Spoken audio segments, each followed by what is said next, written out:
नमस्कार, मैं ओम हरि सिंह आप सभी का आपके अपने YouTube चैनल पर स्वागत करता हूं।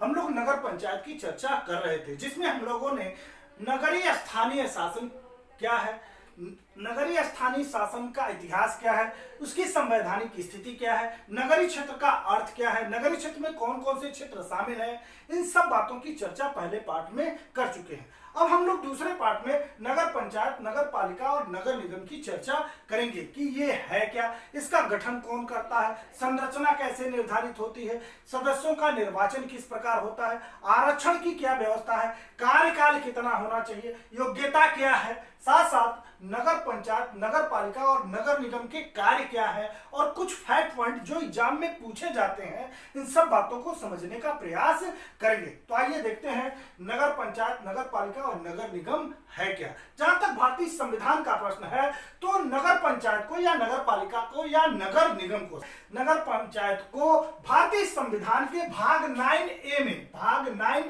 में शामिल किया गया है और इसमें कुल 18 अनुच्छेद हैं। कुल कितने अनुच्छेद हैं? 18 अनुच्छेद हैं। कहां से कहां तक? 243 से लेकर 243 तक इसका उल्लेख किया गया है, नगर पंचायतों का उल्लेख किया गया है। इस नगर पंचायत में नगर पालिका, नगर निगम भी शामिल है। अगर हम अनुसूची की बात करें तो 12वीं अनुसूची में, किस अनुसूची में? 12वीं अनुसूची में नगर पंचायत की चर्चा की गई है जिसमें कुल 18 विषय शामिल किए गए हैं। ये सब बातें इंपॉर्टेंट है, याद जरूर रखिएगा। किस भाग में है? तो 9A में है। कुल कितने अनुच्छेद हैं? तो कुल 18 अनुच्छेद हैं। कहां से कहां तक है? 243 से लेकर 243 तक है। किस अनुसूची में है? 12वीं अनुसूची में है। किस विषय, कितने विषय हैं? तो 18 विषय हैं। कैसे याद रखिएगा? ये याद है, ये भी याद है, ये भी याद है, अनुच्छेद की बात है। तो कुल 18 अनुच्छेद है। कहां से कहां तक? 243 से लेकर 243 तक। भारतीय महिलाएं अपने पतिदेव को ए जी, ओ जी, सुनो जी कह के बुलाती हैं, तो ये उनका कोई मकसद नहीं रहता। इसका फुल फॉर्म जानते हैं क्या होता है? ओए गधे, सुन गधे। तो ऐसे याद रखिए, ए जी, ओ जी, तो जेड जी तक 243 से लेकर 243 तक नगर पंचायत की चर्चा की गई है। और इन सब को चाहे भाग 9A हो, चाहे अनुसूची हो 12वीं हो, चाहे कुल विषय 18 हो या कुल अनुच्छेद 18 हो, इन सब को 74वें संविधान संशोधन अधिनियम 1992 द्वारा जोड़ा गया। अर्थात यह मूल संविधान में नहीं था, यह चैप्टर ही मूल संविधान में नहीं था, अर्थात नगर पंचायत का चैप्टर ही मूल संविधान में नहीं था। इसे 74वें संविधान संशोधन 1992 द्वारा भाग 9A जोड़कर उसमें 18 अनुच्छेद शामिल किए गए तथा अनुसूची 12 जोड़कर उसमें 18 विषय शामिल किए गए। मूल संविधान में नहीं था, बाद में जोड़ा गया। कब जोड़ा गया? 74वें संविधान संशोधन 1992 द्वारा जोड़ा गया। और इसी संविधान संशोधन के माध्यम से नगर पंचायत को संवैधानिक दर्जा देकर, नगर पंचायत को संवैधानिक दर्जा देकर इसे त्रिस्तरीय बना दिया गया। क्या बना दिया गया? त्रिस्तरीय। किसे? नगर पंचायत को त्रिस्तरीय बना दिया गया। पहला नगर पंचायत, दूसरा नगर पालिका, तीसरा नगर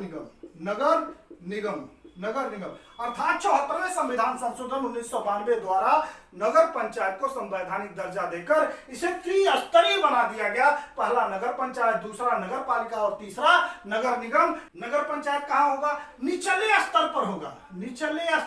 कहाँ होगा? निचले स्तर पर होगा। नगर पंचायत कहाँ होगा? निचले स्तर पर होगा। जिस तरह ग्राम पंचायत में हम लोगों ने देखा था कि ग्राम पंचायत, क्षेत्र पंचायत, जिला पंचायत, उसी तरह नगर पंचायत को भी त्रिस्तरीय बनाकर नगर पंचायत, नगर पालिका और नगर निगम कर दिया है। निचले स्तर पर होगा नगर पंचायत, मध्य स्तर पर होगा नगर पालिका, उच्च स्तर पर होगा कौन? नगर निगम। अर्थात 74वें संविधान संशोधन के माध्यम से नगर पंचायत को संवैधानिक दर्जा देकर इसे त्रिस्तरीय बना दिया गया। नगर पंचायत निचले स्तर पर, नगर पालिका मध्य स्तर पर और नगर निगम उच्च स्तर पर होगा। अब प्रश्न उठता है कि इनका गठन कैसे होता है। तो आइए देखते हैं इनका गठन, संरचना, सदस्यों का निर्वाचन। अगर हम इसके गठन की बात करें तो आइए देखते हैं गठन। अगर हम इसके गठन की बात करें तो अनुच्छेद 243 क्यू 243 क्यू में इसके गठन की बात की गई है। ध्यान रखिए पी से लेकर जेड जी तक है, लेकिन हम पी नहीं बता रहे हैं। क्यों नहीं बता रहे हैं? 243 पी में परिभाषा खंड है, जैसे क्षेत्र का क्या परिभाषा होता है, जिले की क्या परिभाषा होती है, अधिसूचना की क्या परिभाषा होती है, महानगर की क्या परिभाषा होती है, 243 पी में बताया गया है, गठन नहीं बताया गया। तो हम गठन की बात कर रहे हैं। तो गठन कहां पे है? अनुच्छेद 243 क्यू में इनके गठन की चर्चा की गई है। नगर पंचायत, नगर पालिका और नगर निगम, तीनों के गठन की बात की गई है और तीनों का गठन राज्य सरकार, राज्य सरकार या राज्यपाल अधिसूचना के माध्यम से इसका गठन करेंगे। ध्यान रखिए, नगर पंचायत हो, नगर पालिका हो, नगर निगम हो, राज्य सरकार निर्णय लेगी और राज्यपाल अधिसूचना के माध्यम से इसका गठन करेंगे। तीनों का, चाहे वो नगर पंचायत हो, नगर पालिका हो, नगर निगम हो। कैसे गठित करेंगे? नगर पंचायत कौन से होंगे? ऐसे ग्रामीण क्षेत्र जो शहरी क्षेत्र में परिवर्तित हो गए हैं, तो उसे नगर पंचायत के रूप में राज्यपाल गठित करेंगे। छोटे नगरीय क्षेत्र नगर पालिका के रूप में गठित करेंगे। कौन करेगा? राज्यपाल या राज्य सरकार अधिसूचना के माध्यम से करेंगे।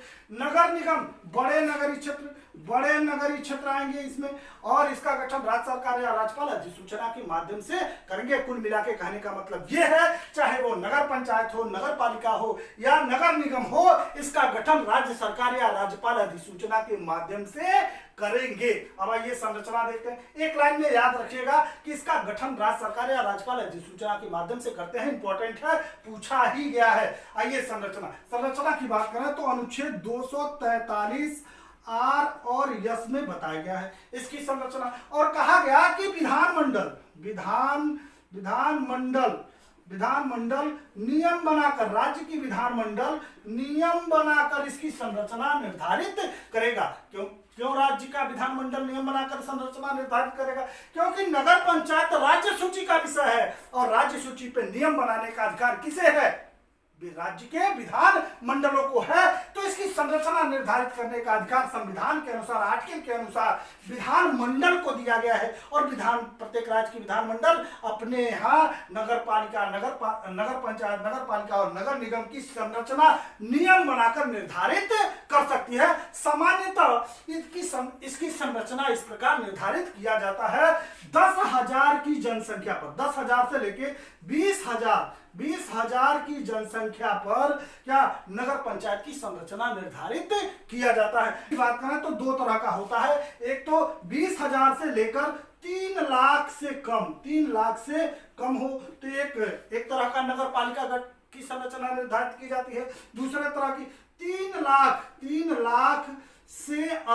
लाख से अधिक हो और 10 लाख से कम हो, 10 लाख से क्या हो? कम हो, तो दूसरे तरह की नगर पालिका गठित की जाती है। अगर हम नगर निगम की बात करें तो जहां 10 लाख या 10 लाख से अधिक जनसंख्या हो तो वहां नगर निगम की संरचना निर्धारित की जाती है। कुल मिलाकर कहने का मतलब यह है कि इनकी संरचना का निर्धारण संविधान के अनुसार राज्य की विधान मंडल नियम बनाकर निर्धारित करती है। सामान्यतः कैसे निर्धारित किया जाता है? तो नगर पंचायत जनसंख्या कितनी होनी चाहिए? कम से कम, नगर ग्रामीण से शहरी क्षेत्र है वही आएगा, लेकिन जनसंख्या कितनी होनी चाहिए? कम से कम 10,000 से लेकर 20,000 तक। छोटे नगरीय क्षेत्र नगर पालिका में दो तरह के होते हैं, 20,000 से लेकर 20,000 जनसंख्या से लेकर 3 लाख से कम हो तो नगर पालिका की संरचना निर्धारित की जाती है। साथ साथ 3 लाख से अधिक हो और 10 लाख से कम हो तो दूसरे तरह की नगर पालिका की संरचना निर्धारित की जाती। नगर निगम की संरचना निर्धारित करने के लिए सामान्यतः 10 लाख या 10 लाख से अधिक जनसंख्या होनी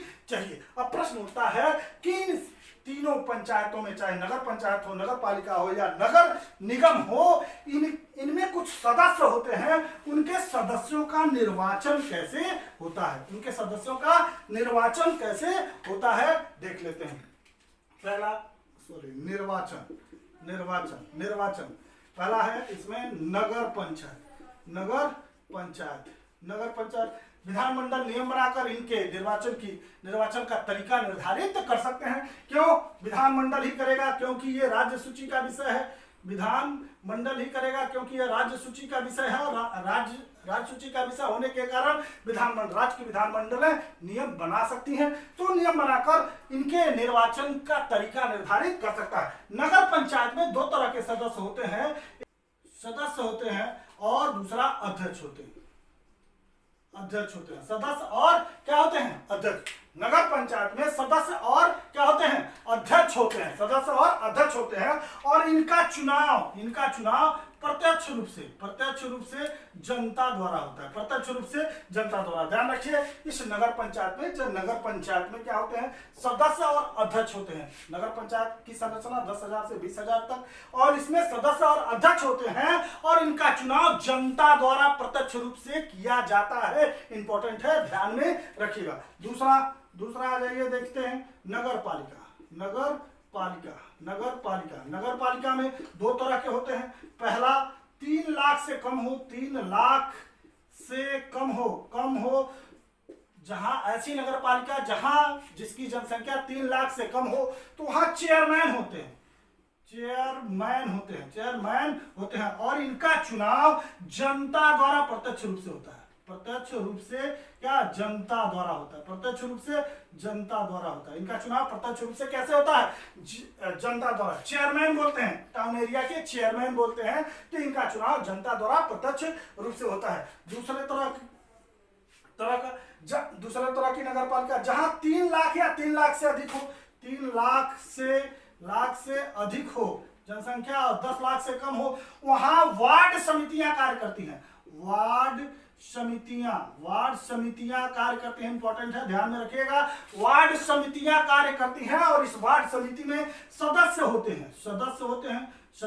हैं और अध्यक्ष होते हैं। कैसे गठित होता है? ध्यान रखिए, 3 लाख से अधिक जनसंख्या वाले नगर पालिका में वार्ड समितियां कार्य करती हैं, और यह विभिन्न वार्डों से मिलकर गठित होती हैं।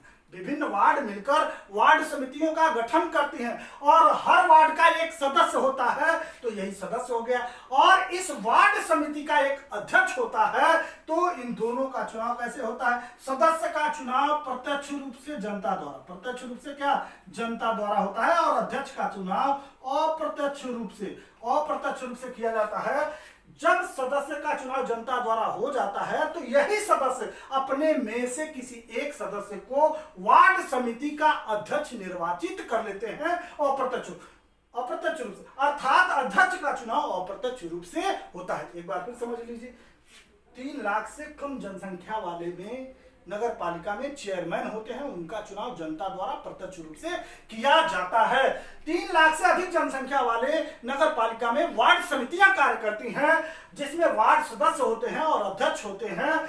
सदस्य का चुनाव जनता द्वारा प्रत्यक्ष रूप से होता है, और अध्यक्ष का चुनाव अप्रत्यक्ष रूप से होता है। तीसरा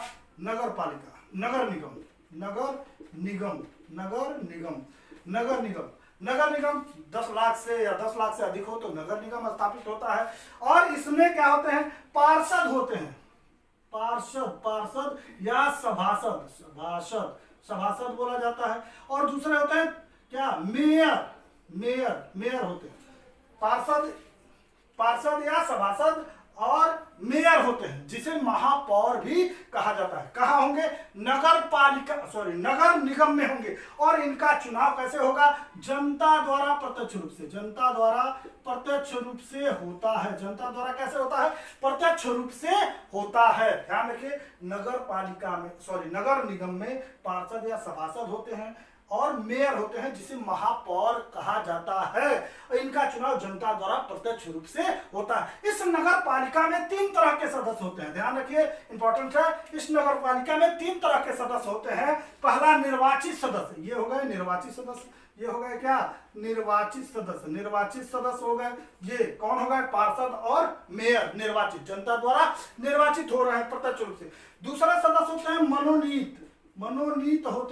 मनोनीत होते हैं, जिसे आप नगर आयुक्त बोलते हैं। नगर आयुक्त, कमिश्नर, नगर आयुक्त बोलते हैं।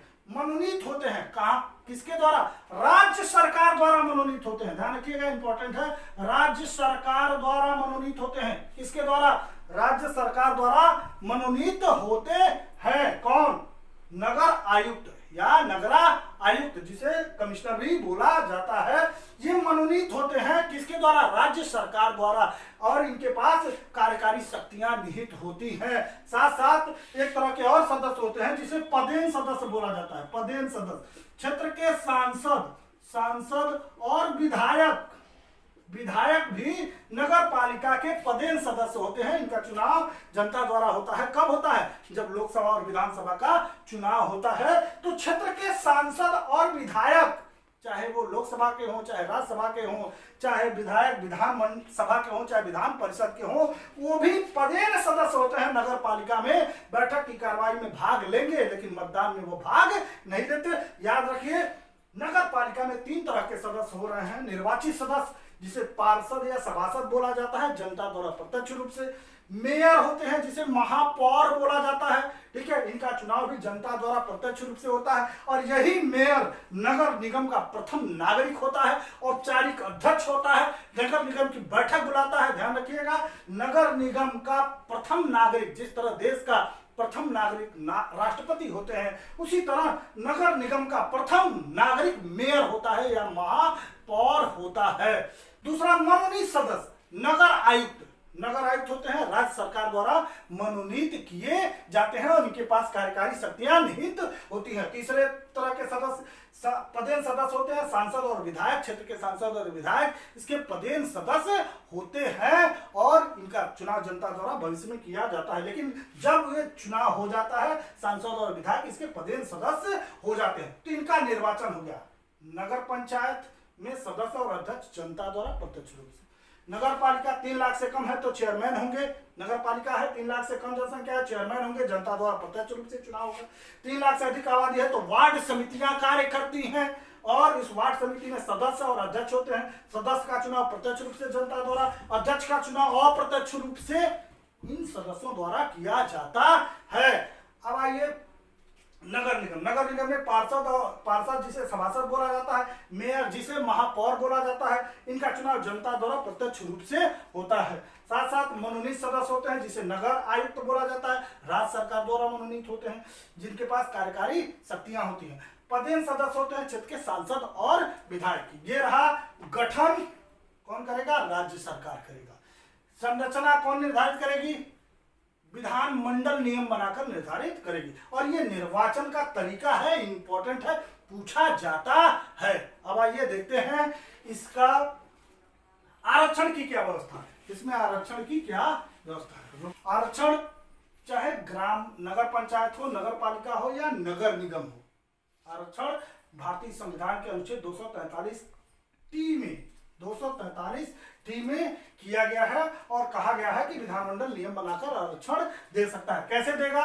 SC ST को जनसंख्या के आधार पर आरक्षण दिया ही जाएगा। कंपल्सरी है, ठीक है, बाध्यकारी है, आरक्षण दिया ही जाएगा। दूसरा, ओबीसी को राज्य सरकार चाहे तो जनसंख्या के आधार पर आरक्षण दे सकता है। ध्यान में रखिएगा, SC ST को जनसंख्या के आधार पर आरक्षण दिया ही जाएगा। साथ साथ ओबीसी की अगर बात करें तो ओबीसी को, अन्य पिछड़ा वर्ग को राज्य सरकार जनसंख्या के आधार पर आरक्षण दे सकता है, अर्थात बाध्यकारी नहीं है। ये राज्य सरकार के ऊपर है कि ओबीसी को आरक्षण देना चाहता है कि नहीं। उत्तर प्रदेश सरकार ने ओबीसी को पंचायतों में या नगर पंचायतों में आरक्षण दिया है। तीसरी बात, महिलाओं को 33% आरक्षण दिया ही जाएगा।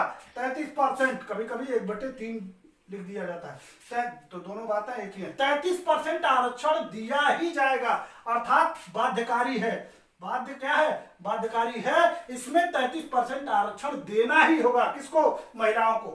चौथी बात, राज्य सरकार चाहे तो इस 35% के आरक्षण को बढ़ाकर 50% तक कर सकती है। 33% तो देना ही है पंचायतों में आरक्षण। राज्य सरकार सरकार चाहे तो इस 33% महिलाओं को 33% के आरक्षण को क्या कर सकती है, 50% तक दे सकती है। और बहुत सारे राज्य, बिहार हो, हिमाचल प्रदेश हो, मध्य प्रदेश हो, आंध्र प्रदेश हो, तेलंगाना हो, बहुत सारे राज्य हैं जहां महिलाओं को 33% से बढ़ाकर कितना कर दिया गया है, 50% आरक्षण कर दिया गया है। पांचवी बात, यह सब आरक्षण चाहे एससी हो, एसटी हो, महिलाओं का हो, ठीक है, ये सब आरक्षण क्या होगा, चक्रीय होगा, चक्रीय होगा, आरक्षण चक्रीय होगा।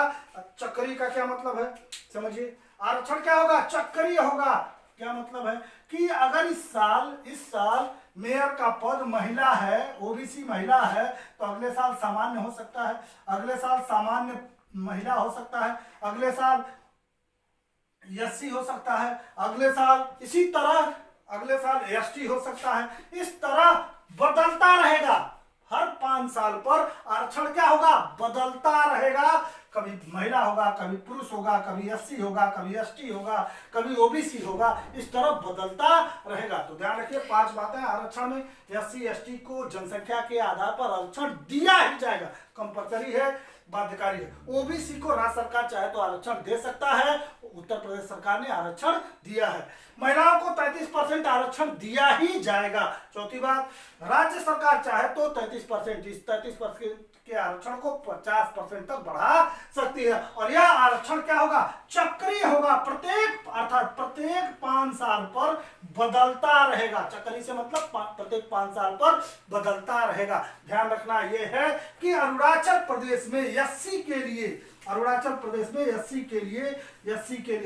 अनुसूचित जाति के लिए कोई आरक्षण नहीं है। तो ये रहा आरक्षण की बात। अब आइए देख लेते हैं, आरक्षण हो गया। कार्यकाल, यही देख लेते हैं कार्यकाल। किसका कार्यकाल, इन पंचायतों का कार्यकाल। अनुच्छेद 243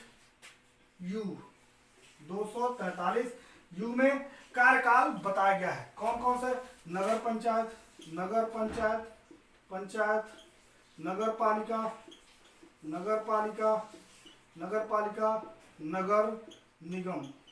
निगम, इन तीनों का कार्यकाल प्रथम बैठक से ध्यान रखिएगा, प्रथम बैठक से 5 वर्ष होगा। कई बार एग्जाम में पूछा गया है। कार्यकाल अनुच्छेद जानना जरूरी नहीं है, इसी तरह जान लीजिए। नगर पंचायत हो, नगर पालिका हो या नगर निगम हो, इन तीनों का कार्यकाल प्रथम बैठक से, इनकी प्रथम बैठक से, नगर पंचायत हो तो इसकी प्रथम बैठक से, नगर पालिका हो तो इसकी प्रथम बैठक से, नगर निगम हो तो इसकी प्रथम बैठक से कितना होगा, 5 वर्ष होगा। कितना होगा, 5 वर्ष होगा। ध्यान में रखिएगा, निर्वाचन के दिन से नहीं, प्रथम बैठक से 5 वर्ष होगा। राज्य सरकार चाहे तो इसे कभी भी भंग कर सकती है, अर्थात 5 वर्ष के कार्यकाल में कभी भी क्या कर सकती है, भंग कर सकती है, कभी भी विघटित कर सकती है, चाहे वो नगर पंचायत हो, नगर पालिका हो या नगर निगम हो। इंपॉर्टेंट है, राज्य सरकार जब चाहे, प्रथम बैठक से 5 वर्ष होता है, लेकिन राज्य सरकार जब चाहे इसे विघटित कर सकती है, 2 साल पर, 1 साल पर, 3 साल पर, 4 साल पर विघटित कर सकती है। लेकिन विघटन के 6 माह के अंदर चुनाव कराना होगा। इंपॉर्टेंट है, विघटन जब आपने विघटित किया तो उसके 6 माह के अंदर चुनाव कराना होगा। लेकिन अगर कार्यकाल 6 माह ही बचा है, 6 माह ही क्या बचा है, अर्थात 4.5 साल पर विघटित किया जा रहा है, किसी पंचायत को 4.5 साल पर विघटित किया जा रहा है, तो कितना माह बचेगा, कार्यकाल 6 माह ही बचेगा। तो अगर कार्यकाल 6 माह ही बचा है और विघटित कर दिया जाता है उस पंचायत को या नगर पालिका को, तो 6 माह के अंदर चुनाव कराना जरूरी नहीं है। कुल मिला के कहने का मतलब ये है कि अगर हम 4.5 साल के पहले भंग करते हैं, राज्य सरकार भंग करती है, तो 6 माह के अंदर चुनाव कराना ही होगा, ये बाध्यकारी है। अगर केवल 6 माह ही कार्यकाल बचा है और उसमें कभी भंग किया जाता है, तो 6 माह का ये नियम बाध्यकारी नहीं होगा, वो भविष्य में चुनाव करा सकते हैं। ये रहा क्या, कार्यकाल में कौन सा, नगर पंचायत, नगर पालिका और नगर निगम। अब आइए पार्षद, चेयरमैन और मेयर। यही तो सदस्य थे, साथ साथ अध्यक्ष भी थे, विभिन्न अध्यक्ष थे। ये यहाँ पे है नगर पंचायत में सदस्य हैं, अध्यक्ष हैं, नगर पालिका में चेयरमैन है, मेयर, नगर निगम में है, पार्षद भी हैं। ठीक है, अब इनका कार्यकाल भी प्रथम बैठक से, इनका कार्यकाल भी क्या होता है, प्रथम बैठक से 5 वर्ष ही होता है। इन सबका भी कार्यकाल प्रथम बैठक से 5 वर्ष होता है। ये चाहे तो स्वयं त्यागपत्र दे सकते हैं, ये चाहे तो क्या स्वयं त्यागपत्र दे सकते हैं, और इन्हें अविश्वास प्रस्ताव द्वारा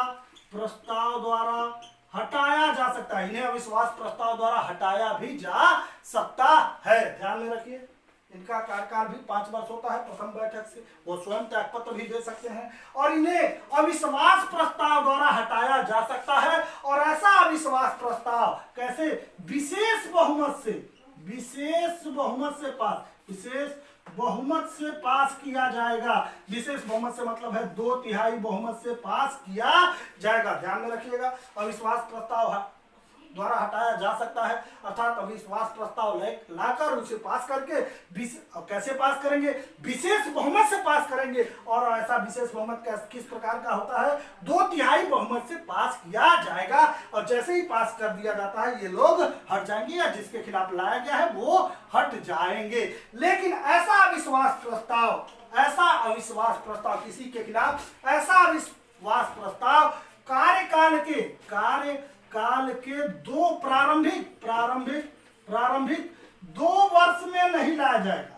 अर्थात कार्यकाल इनका प्रारंभ हो रहा है तो 2 वर्ष तक अविश्वास प्रस्ताव नहीं लाया जाएगा। साथ साथ अंतिम 6 माह में भी अविश्वास प्रस्ताव नहीं लाया जाएगा, ये भी ध्यान रखने वाली बात है। तो कुल मिला के कार्यकाल में आइए, कार्यकाल नगर पंचायत, नगर पालिका, नगर निगम प्रथम बैठक से 5 वर्ष, पार्षद, चेयरमैन, मेयर, अध्यक्ष जो भी है प्रथम बैठक से 5 वर्ष।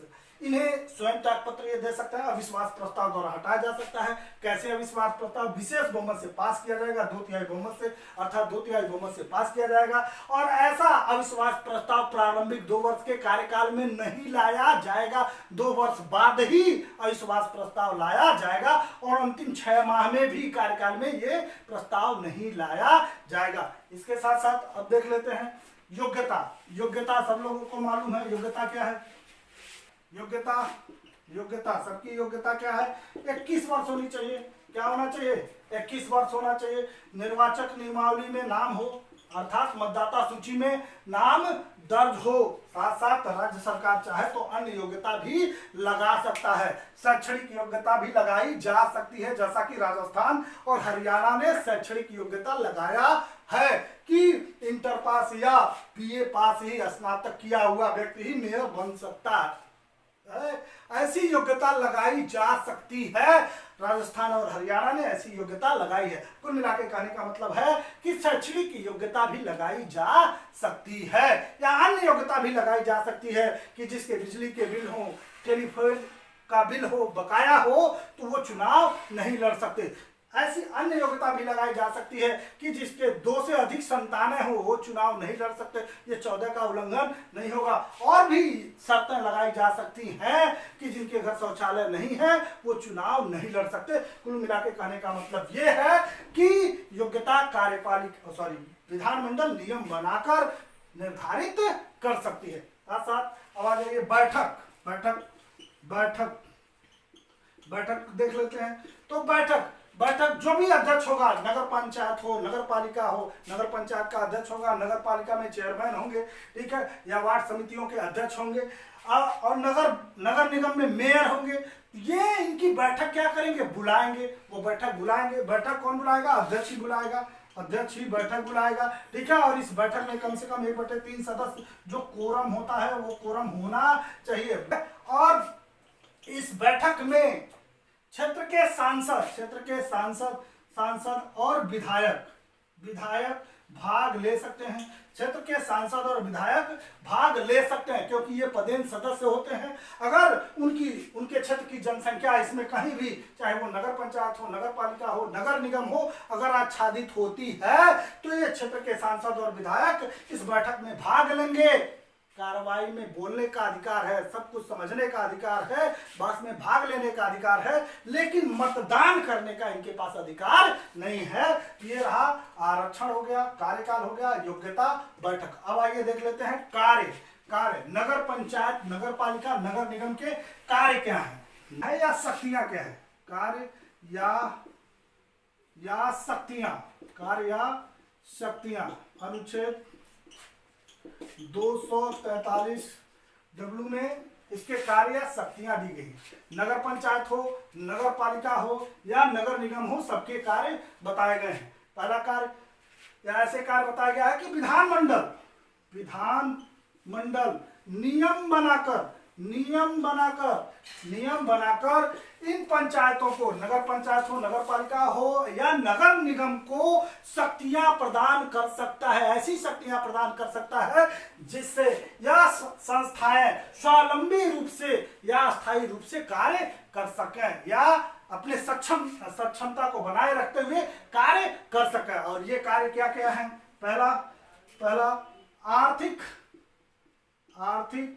विकास एवं सामाजिक न्याय की योजना बनाना। अर्थात आर्थिक विकास और सामाजिक न्याय के लिए क्या बनाना है? योजना बनाना है, कार्यक्रम तैयार करना है। ऐसा अधिकार दिया जा सकता है या दिया जाता है विधानमंडल के द्वारा इन पंचायतों को, चाहे वो नगर पंचायत हो, नगर पालिका हो या नगर। अर्थात कुल मिला के कहने का मतलब यह है कि विकास के लिए या सामाजिक न्याय के लिए योजना बनाना। दूसरा है आर्थिक विकास एवं सामाजिक न्याय की योजनाओं को क्रियान्वित करना, लागू करना, और इस प्रकार लागू करना कि 12वीं अनुसूची में जो 18 विषय शामिल किए गए हैं वो इसमें शामिल हो सकें। अर्थात जो 12वीं अनुसूची में 18 विषय गिनाए गए हैं, उल्लेखित किए गए हैं, उस तरह की योजनाएं बनाना और उस योजनाओं का क्रियान्वयन करना कि यह 18 विषय उसमें शामिल हो। साथ साथ अगला ऐसी निधि का गठन करना जिसमें धन जमा किया जा सके और समय रहते कार्य पे या आवश्यकता पड़ने पे निकाला जा सके। अर्थात एक निधि का गठन करेंगे, वित्तीय कार्य है, निधि का गठन करेंगे और इसमें जमा करेंगे और आवश्यकता पड़ने पर इसमें से निकालेंगे। साथ साथ राष्ट्र विधानमंडल नियम बनाकर यह भी अधिकार दे सकती है कि कुछ मामलों में करों का निर्धारण करना, यात्री कर हो या मनोरंजन कर हो या पथ कर हो, कुछ करों का वसूली हो, करों का निर्धारण करना और कर का निर्धारण और वसूल करने के लिए इन पंचायतों को प्राधिकृत कर सकती है। कौन कर सकता है? विधानमंडल नियम बनाकर प्राधिकृत कर सकती है। कुल मिलाकर देखिए, समझिए क्या कार्य है? आर्थिक विकास एवं सामाजिक न्याय के लिए योजना बनाना। और इस दूसरा कार्य है ऐसी योजनाओं को क्रियान्वित करना, इस प्रकार क्रियान्वित करना कि 12वीं अनुसूची में उल्लेखित जो 18 विषय है उसमें शामिल हो। साथ साथ कर लगाना या निर्धारित करना और वसूलने के लिए प्राधिकृत कर सकता है, अधिकार दे सकता है। साथ साथ एक निधि बनाना, ये फंड बनाना और उस फंड में फंड को जमा करना और उसमें से निकालने का अधिकार लेना। कहने का मतलब ये है कि जो 18 विषय हैं 12वीं अनुसूची में जो 18 विषय हैं, यही नगर पंचायत, नगर पालिका और नगर निगम के कार्य हैं। यही 18 विषय क्या है? इनके कार्य हैं। तो कार्य क्या है?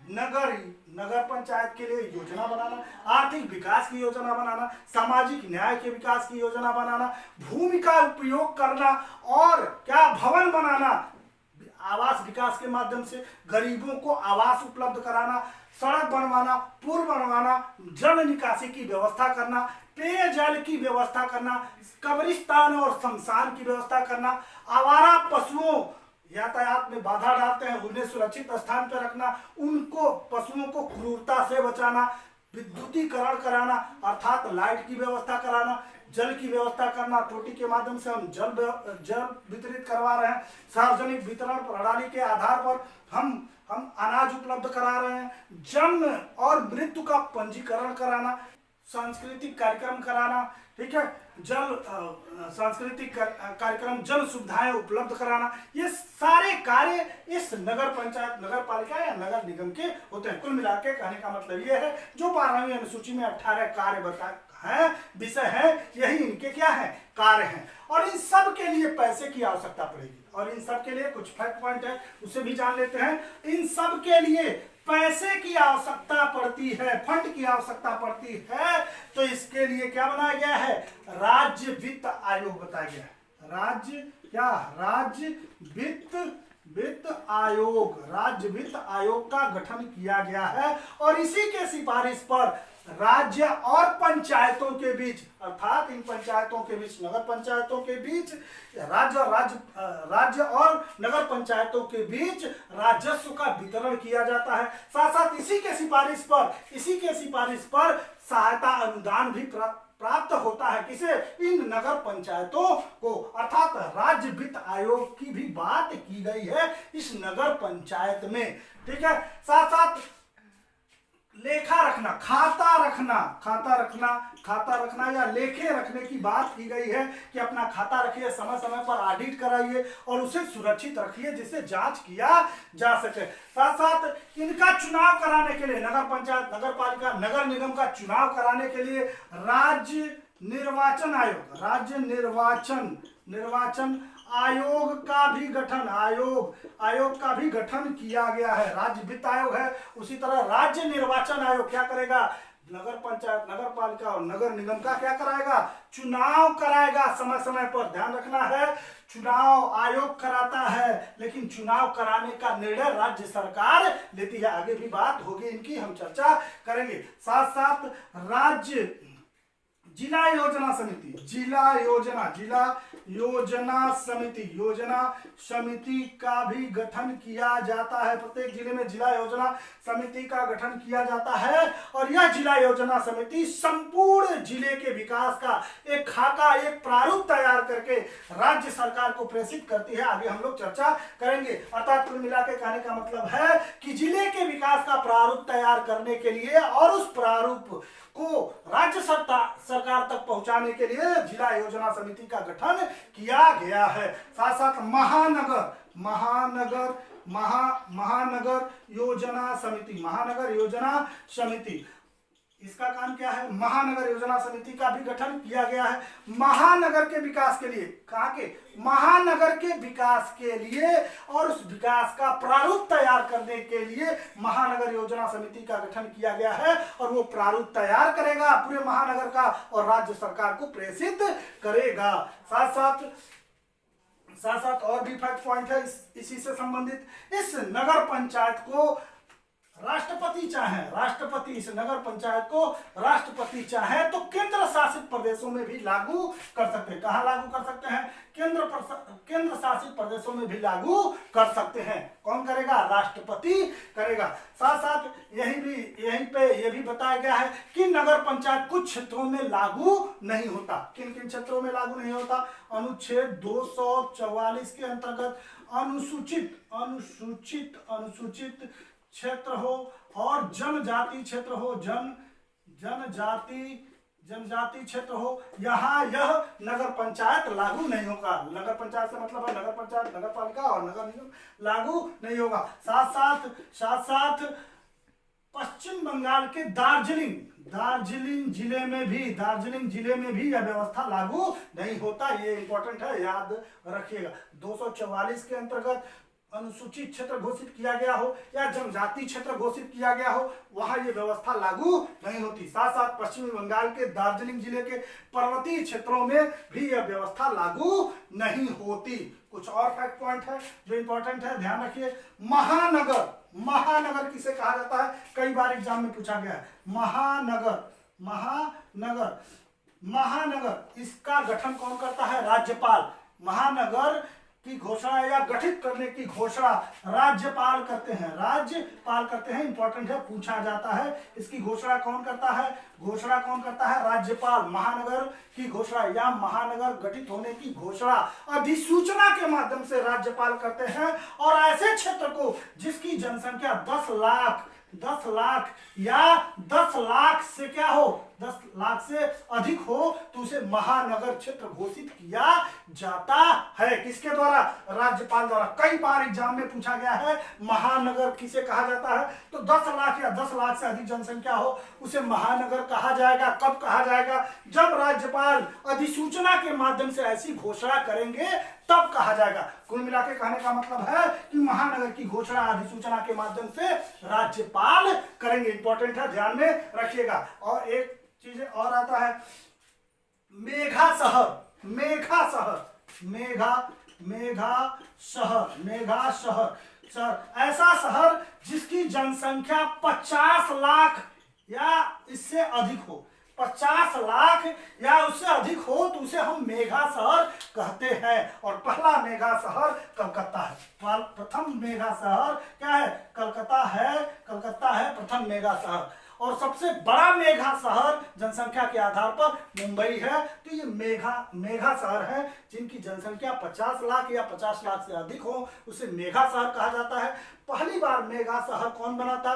कलकत्ता बना था। अर्थात पहला मेघा शहर कौन सा है? कलकत्ता है। और वर्तमान में सबसे बड़ा जनसंख्या के आधार पर सबसे बड़ा मेघा शहर कौन सा है? मुंबई है। तो ये रहा कुछ फैक्ट पॉइंट। जैसे राज्य वित्त आयोग का गठन किया गया है जिससे राजस्व पंचायतों को दिया जाता है। लेखा भी रखा जाएगा, खाता भी रखा जाएगा जिसका ऑडिट होगा। साथ साथ राज्य निर्वाचन आयोग का गठन किया जाता है जिससे इन पंचायतों का चुनाव कराया जा सके। जिला योजना समिति का गठन किया जाता है जो जिले की योजना बनाकर इसका प्रारूप बनाकर और राज्य सरकार को प्रेषित करती है। महानगर योजना समिति का भी गठन किया जाता है जो महानगर की विकास की योजना बनाएगा, प्रारूप बनाएगा और राज्य सरकार को प्रेषित करेगा। राष्ट्रपति चाहे, अगला फैक्ट है, राष्ट्रपति चाहे तो केंद्र शासित प्रदेशों में भी इस पंचायत को अर्थात नगर पंचायत, नगर पालिका, नगर निगम को लागू कर सकते हैं। कुछ क्षेत्र ऐसे हैं जहां नगर पंचायत, नगर पालिका, नगर निगम व्यवस्था लागू नहीं होता। कहां पे? अनुच्छेद 244 के अंतर्गत अगर किसी क्षेत्र को अनुसूचित क्षेत्र या जनजाति क्षेत्र घोषित कर दिया गया है और पश्चिम बंगाल के दार्जिलिंग जिले के पर्वतीय क्षेत्र में यह व्यवस्था लागू नहीं है। महानगर किसे कहेंगे?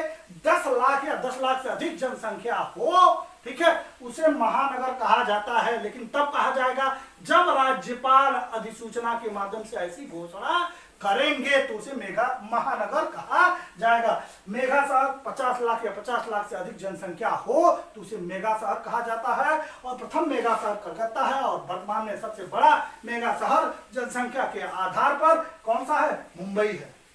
दोस्तों, आपने देखा नगर पंचायत, नगर पालिका, नगर निगम कैसे संवैधानिक दर्जा दिया गया और क्या है, गठन कैसे हुआ, संरचना इसकी कैसे निर्धारित की गई, निर्वाचन किस प्रकार होता है, कार्यकाल कितना है, आरक्षण की क्या व्यवस्था है, योग्यता क्या थी, बैठक कब कब होते हैं, इनके कार्य क्या थे। और ये कुछ फैक्ट पॉइंट जो एग्जाम में पूछे जाते हैं, मैं आशा करता हूं कि आप समझ लिए होंगे। दोस्तों, अगर ये वीडियो आपको अच्छा लगा हो तो लाइक और शेयर जरूर करिए, चैनल को सब्सक्राइब करिए, बेल आइकन को दबाइए जिससे लेटेस्ट वीडियो की जानकारी मिल सके। हम अगले लेक्चर में इसी राज्य वित्त आयोग, राज्य निर्वाचन आयोग, जिला योजना समिति और महानगर योजना समिति पर चर्चा करेंगे जो एग्जाम में क्वेश्चन पूछे ही जाते हैं इन चारों समितियों से, आयोग दोनों से और ये समितियों से। बहुत बहुत धन्यवाद।